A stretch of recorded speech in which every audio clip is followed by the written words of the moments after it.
हिमाचल प्रदेश का राज्यपाल नियुक्त होने के बाद शिवप्रताप शुक्ला अपने पुराने दिनचर्या को नहीं भूल पाए। सुबह जब वो गोरखपुर विश्वविद्यालय में टहलने के लिए पहुंचे तो आम लोगों से लेकर विपक्ष के नेताओं का भी उनसे मिलने का सिलसिला थमने का नाम नहीं ले रहा था। बिना किसी सुरक्षा के वो सुबह टहलते निकले तो लोगों भी सोचने पर मजबूर हो गए कि राज्यपाल बनने के बाद भी आज भी उनके अंदर वही सादगी है और वो अपने पुराने दिनचर्या के तहत अपना जीवन व्यतीत करते हैं। अपनी दिनचर्या के बारे में बताते हुए उन्होंने बताया कि वो सुबह 4 बजे उठ जाते हैं और आधे घंटे ध्यान करने के बाद टहलने के लिए निकल जाते हैं। इस दौरान उनसे मिलने के लिए लोगों का हुजूम भी लगा रहा। क्या सपा, क्या कांग्रेस, क्या सभी पार्टी के लोग उनसे मिल रहे थे। इस मौके पर उन्होंने कहा कि हमें सभी लोगों का सम्मान करना चाहिए।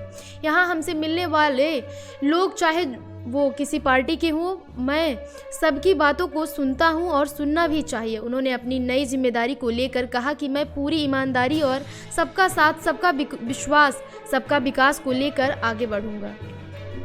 उसके बावजूद आप बिना किसी सुरक्षा के यहाँ टहल रहे हैं, क्या संदेश दे रहे हैं?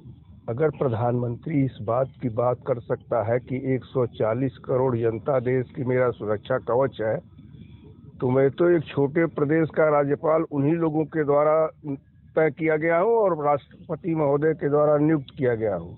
वैसे भी मैं अपने सामान्य जीवन जीने का आदी रहा हूँ। मैं मंत्री रहा तो भी सामान्य जीवन जीता रहा और ऐसे ही टहलता रहा इन लोगों के बीच में।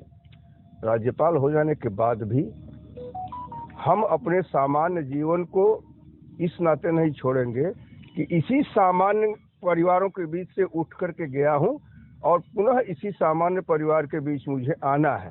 तो आने और जाने के क्रम में मैं कोई व्यवधान नहीं लेना चाहता हूँ। आपसे तमाम लोग मिल भी रहे हैं, अन्य पार्टियों के लोग भी हैं, मुलाकात होती रहती है, तो क्या ये जो टहलने का समय है या लोगों को मिलने समय है तो भेदभाव नहीं रहता है? एक राजनीतिक कार्यकर्ता को हमेशा अपने सिद्धांत के प्रति दृढ़ रहते हुए अन्य सभी राजनीतिक विचारों का आदर करना चाहिए और हम लोगों को यही सिखाया गया है।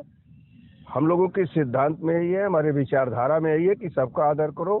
भारतीय संस्कृति में भी यही है और भगवान की कृपा से देवभूमि में मैं जा रहा हूँ तो उसकी भी संस्कृति में यही है। तो हम सबको लेकर के चलते हैं, सबका साथ, सबका विकास, सबका विश्वास और सबका प्रयास।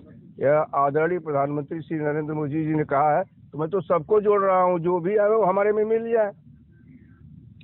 सर, सुबह कितने बजे दिनचर्या आपका है, क्या कितने बजे उठ जाते हैं? देखिए, मैं 4 बजे उठता हूँ प्रातः।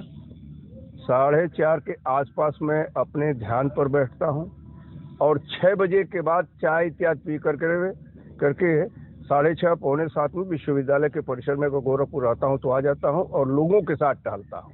आगे जो कारोबार बढ़ा है उसको लेकर क्या दिनचर्या वैसे ही रहेगी?